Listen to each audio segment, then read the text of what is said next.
फूल जो है इस दुनिया से रुखसत हो गया, इस दुनिया से डेट कर गया है। इस फूल के चक्कर में हम लोग जो है बेहोश हो गए थे।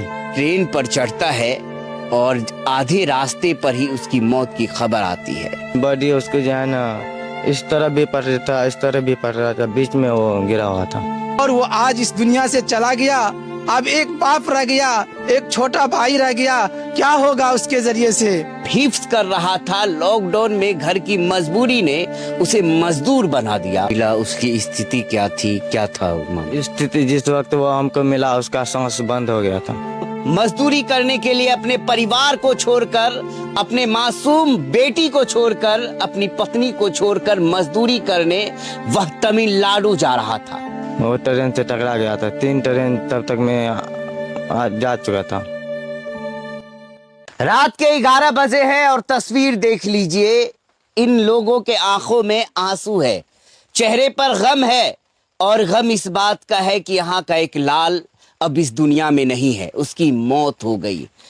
वह मजदूरी करने के लिए अपने परिवार को छोड़कर, अपने मासूम बेटी को छोड़कर, अपनी पत्नी को छोड़कर मजदूरी करने वह तमिलनाडु जा रहा था। और वह जब वहां पहुंचता, कुछ पैसे आते, घर का राशन आता, घर में दाना पानी आता, घर में गुजारा हो पाता, लेकिन रास्ते पे ही उसकी मौत की खबर आती है। और मौत की खबर आते ही पूरा गांव गमगीन हो जाता है, चीख पुकार चारों तरफ फैलने लगती है। अभी जिस जगह है, यह जगह आप पूरा गांव कह लीजिए, चारों तरफ गम का माहौल है। एक हाफिजे कुरान जो हिफ्ज कर रहा था, लॉकडाउन में घर की मजबूरी ने उसे मजदूर बना दिया और मजदूरी करने के लिए वह तमिलनाडु जा रहा था। और ऐसा क्या हुआ कि जब वह ट्रेन पर चढ़ता है और आधे रास्ते पर ही उसकी मौत की खबर आती है। हमारे साथ में कुछ ऐसे लोग भी हैं जो उनके साथ सफर कर रहे थे, हम उनसे भी बात करेंगे। लेकिन इंसानियत आपके दिलों में जर्रा बराबर भी है और आप समझते हैं कि आप इंसान हैं, तो आप इस वीडियो को स्किप नहीं करेंगे, इस वीडियो को ज़्यादा से ज़्यादा शेयर जरूर करेंगे और यह वीडियो आप पूरा देखेंगे। हमारे साथ एक भाई हैं, कौन था उनके साथ में, इधर आ जाइए।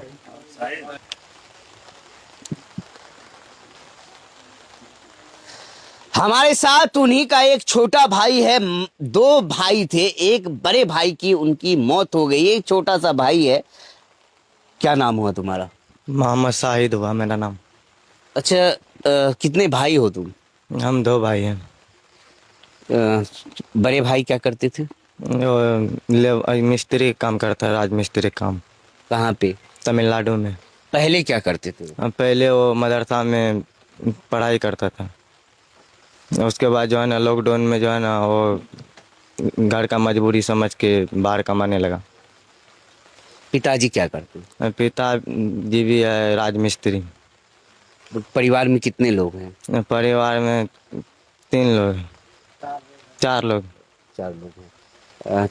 तुम भी जा रहे थे मजदूरी करने? हम भी जा रहे थे मजदूरी करने तमिलनाडु। तुम्हारी उम्र क्या हो रही है? मेरा उम्र 17 साल। मैं 17 साल। हाँ। इससे पहले भी तमिलनाडु गए थे काम करने? इससे पहले 2 साल गए थे तमिलनाडु काम करने के लिए। अच्छा, यह जो जिस दिन तुम तमिलनाडु जा रहे थे, साथ में भाई भी थे, क्या रहा उस दिन का, कैसे गए और क्या हुआ, पूरा मामला बताओ। हम लोग जा रहे थे, जैसे कि मधेपुरा से ट्रेन था हम लोग का 9:30 बजे। 9:30 बजे मधेपुरा से खुला, तो 11 बजे सहरसा से खुला ट्रेन। हम लोग जो है ना सब आदमी एक जगह बैठे हुए थे। जैसे 2 बजा रात, भाई बोला हमको पेशाब लग गया, जा रहे हैं पेशाब करने के लिए। हम बोले ठीक है जाइए। गया पेशाब करने के लिए। हम लोग इधर बात कर रहे थे, बाद में पता चला जो भीड़ था, गेट पे बहुत जाम लगा हुआ था, पैर रखने का भी जगह नहीं था। तो बोला आदमी, जब मेरा भाई को धक्का दे दिया ना कोई, तो गिर गया। तो जब 2-3 किलोमीटर आगे ट्रेन चला गया तो नीचे हम लोग नीचे, तो बोला आदमी गिर गया। तो बोले कहाँ गिर गया, ठीक है जाते हैं स्टेशन पे। बच्चे लोग भी थे 2, लेके जा रहे थे उसको पढ़ाने के लिए।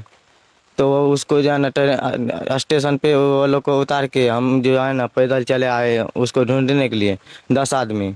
सबसे आगे हम थे तो हम गए तो वहाँ पे मेरा भाई मिला, सबको कॉल किया आइए यहाँ पे मेरा भाई मिला। भाई जिस वक्त मिला उसकी स्थिति क्या थी, क्या था वो मामला? स्थिति जिस वक्त वो हमको मिला उसका सांस बंद हो गया था, वो ट्रेन से टकरा गया था। 3 ट्रेन तब तक मैं जा चुका था।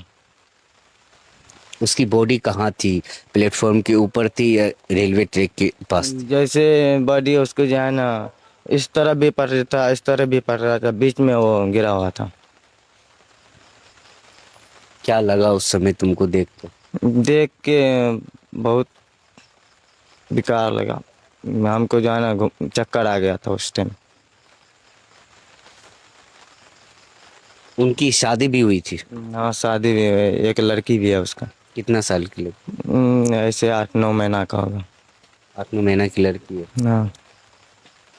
अच्छा, जिस समय घर छोड़कर जा रहे थे उस समय तुम्हारे घर में क्या माहौल था, क्या स्थिति थी? माहौल घर में बहुत अच्छा था, सब हंसी खुशी से जा रहे थे हम लोग। भैया भी हंसी खुशी से जा रहा था, ये पता नहीं था कि कब घटना हो जाएगा हम लोग को। कितने दिन तमिलनाडु में काम करते थे, कितने दिन में वापस आते? जैसे हम लोग जाते थे बकरीद में आते थे तो 1 साल बाद ही आते थे। जैसे बकरीद में जाते थे तो बकरीद में आते थे। अभी कब आए थे घर? अभी आए थे, बकरीद में आए थे। अभी मुहर्रम करके हम लोग जा रहे थे, फिर बकरीद में। यानी 1 साल वहाँ 1 साल रहते? वहाँ रहते हैं, 1 साल के बाद चले आते हैं 1 महीना मुहर्रम खेलने के लिए। और एक भाई साहब है, इनसे बात करेंगे। आप लोगों को कैसे खबर मिली कि इस गांव का एक लड़का ट्रेन एक्सीडेंट में मारा गया? मुझको जो है मेरा भाई अलीगढ़ से फ़ोन किया कि तुमको खबर हुई कि नहीं हुई। तो मैं कहा मुझे तुम्हें कुछ खबर नहीं हुई है। तब उन्होंने कहा कि ऐसे ऐसे हादसा हो गया है। फिर मैं जो है इधर उधर बात करने लगा। बहुत ही सदमा हुआ हमको, बहुत ही रंज हुआ, बहुत ही जो है हम लोग जो है ना ये हो गए थे। पूरे हमारे जो है ख़ानदान में कोई जो है भी जो है सुनने के बाद से एक जगह जो है नहीं रह पाया।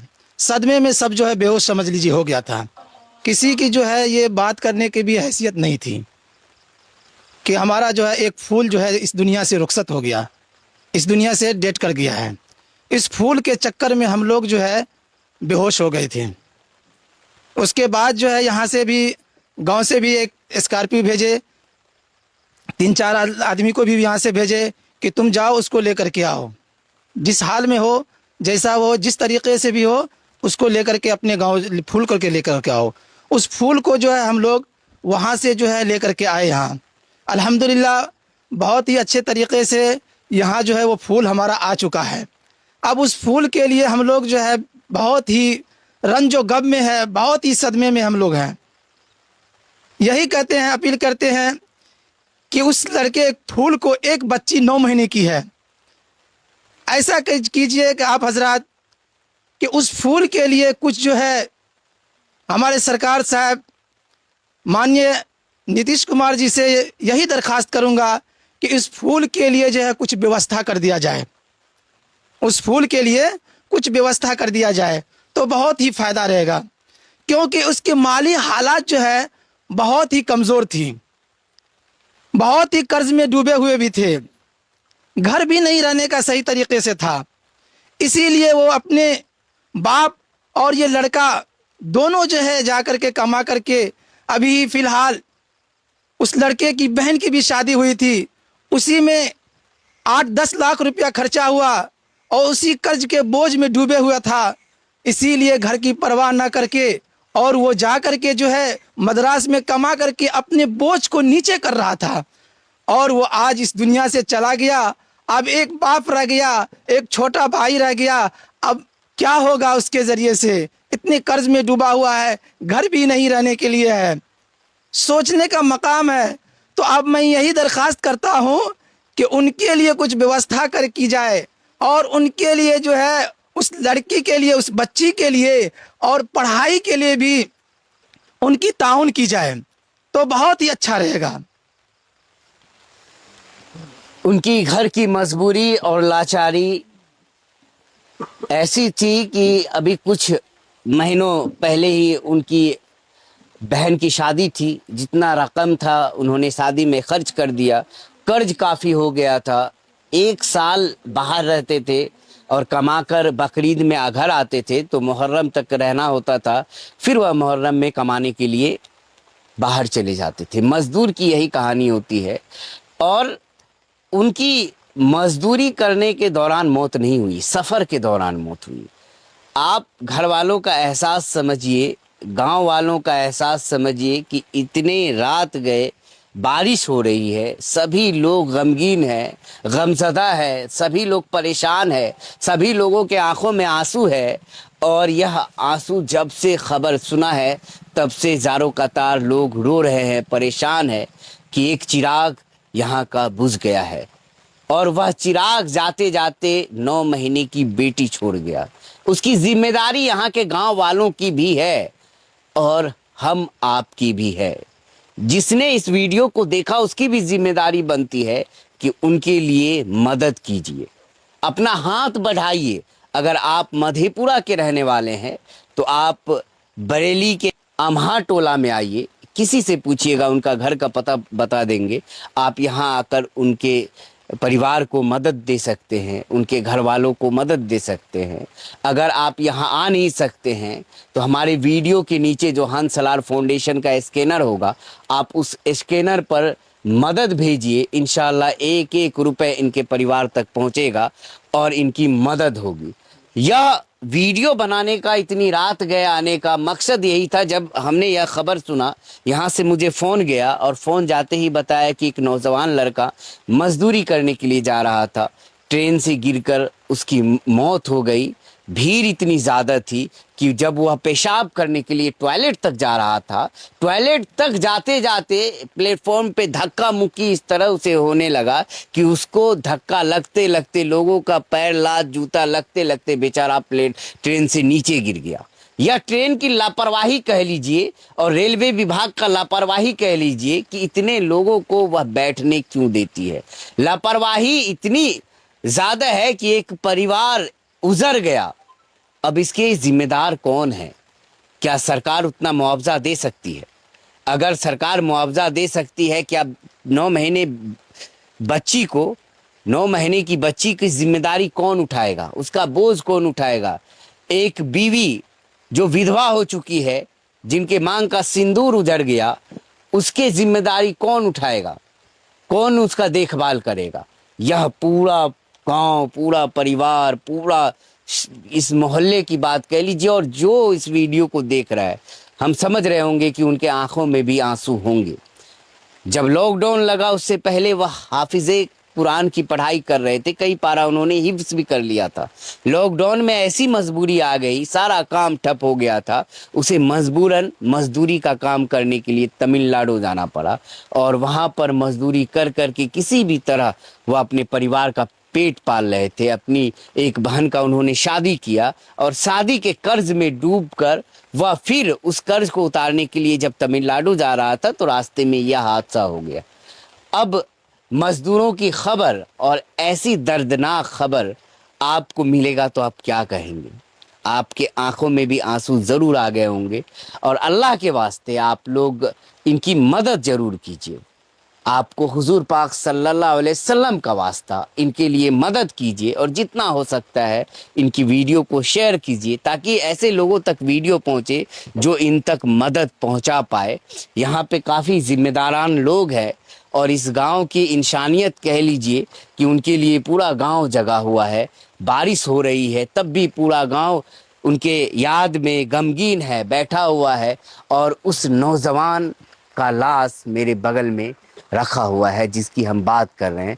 उधर एक बार तस्वीर दिखा दीजिए, पन्नी में लपेटा हुआ वह वही नौजवान है जिसकी हम चर्चा कर रहे थे।